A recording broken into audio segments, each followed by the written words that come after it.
Troisième phase, dépression. Je ne vais pas vous donner une définition du mot dépression, n'est-ce pas? Je n'ai pas vraiment l'impression de l'avoir connu dans mon évolution de personne handicapée. Au lieu de cela, j'ai ce que j'appelle une phase d'hyperactivité, qui m'empêche de sombrer.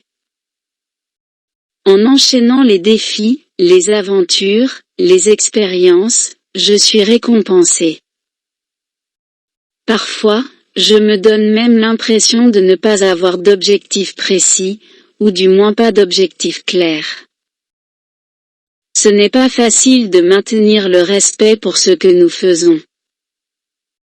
Pas tout à fait sûr, je dirais que cette phase a duré chez moi 3 ans et s'est calmée, alors que la phase suivante a commencé depuis un moment, la pire, 4e phase. La colère, le terrible pourquoi?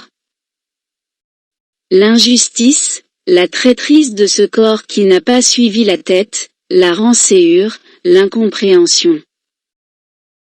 Je n'avais jamais été aussi colérique, c'était une émotion que je ne ressentais à quelques exceptions près jamais. J'étais plutôt du genre à intérioriser ce qui n'allait pas.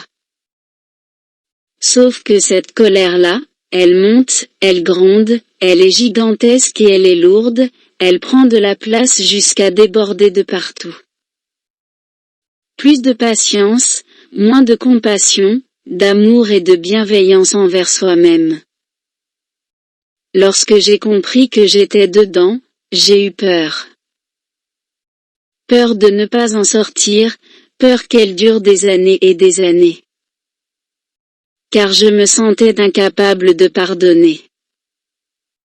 Pardonner cette faute qui m'infligeait tout ça, pardonner à ces jambes qui ne sont pas ce que je veux qu'elles soient, me pardonner à moi de ne pas être invincible comme naïvement je pensais l'être à l'aube de ma prise de conscience.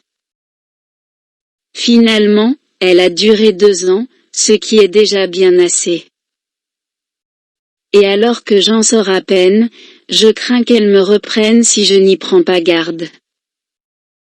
Même si je considère atteindre enfin la dernière phase. La 5e. Pour aider Handicap Entertainment Studio, n'oubliez pas d'aimer la page, de partager nos vidéos à tous vos amis, surtout abonnez-vous pour nos prochaines vidéos. Merci.